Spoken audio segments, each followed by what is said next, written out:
BNP, জামাত এবং অন্যান্য বিরোধী দলের উচিত দোয়া করা যাতে শেখ হাসিনার সরকার আবারও ক্ষমতায় আসে। যদি শেখ হাসিনার সরকার ক্ষমতায় থাকে তাহলে বাংলাদেশ নিরাপদ। কিন্তু বাংলাদেশে এখন আর নিরাপদ। বাংলাদেশের দুর্নীতি, চাঁদা মুক্ত এবং সুশাসন প্রতিষ্ঠার জন্য আগামী নির্বাচনে কোন দলকে ক্ষমতায় দেখতে চান? আওয়ামী লীগ। আওয়ামী লীগকে।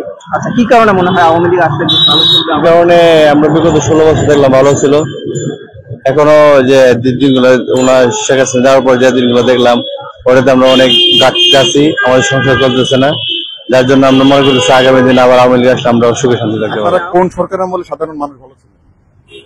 এখন মনে করো বর্তমানে আপনার আওয়ামী লীগ আমলে সঠিক ছিল আর কি, এখন ঝামেলা হয়ে দাঁড়াইছে।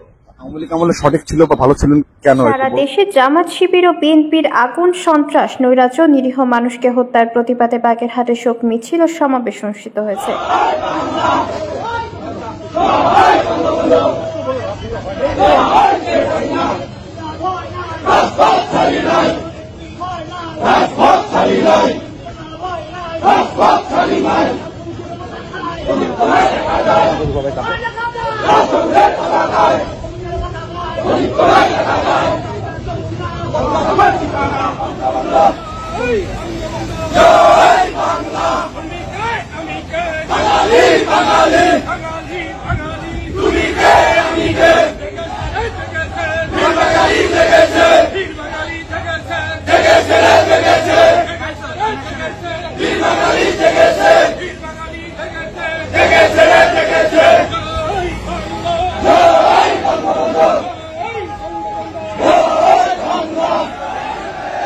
বঙ্গবন্ধু কন্যা আছে, কে বলতে হবে না কি আছে, কে বলতে হবে না কি আছে।